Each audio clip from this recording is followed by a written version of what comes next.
नमस्ते, good morning. आज आपला बेत आहे कोथिंबीरची वडी, ते सुद्धा हाय प्रोटीन टाकून शेंगदाण्याचा कूट. तुम्ही जसं करता ना सेम तसंच केलेलं आहे, फक्त मी शेंगदाण्याची पूड ह्याच्यामध्ये टाकलेली आहे. कोथिंबीर भरपूर घेतली, बेसन पीठ घेतलं, लसूण आणि हिरवी मिरचीची पूड घेतली, तीळ घेतलं भाजलेलं आणि मुख्य म्हणजे ओवा. ओवा तर हा बेसन जिथं तिथं ओवा, हे दोघं बहीण भावंड आहेत. मीठ टाकून थोडंसं पाणी टाकलं आणि जसं हवं आहे तसं नाही का सैलसर असं बनवलं.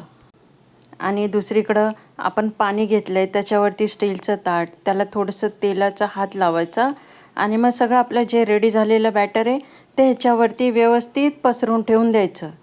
सगळीकडं व्यवस्थित हाताने पसरून दिलं आणि चांगलं त्याच्यावरती आपण झाकण ठेवलं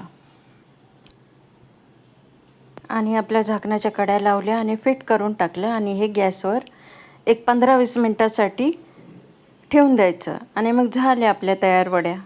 तुम्हीसुद्धा अशाच करता ना? तुम्ही घरात करा, सर्वांना खाऊ घाला. शेंगदाण्याचा कूट टाकून बघा, एक नंबर होतात, कुरकुरीत. म्हणा हॅप्पी कुकिंग.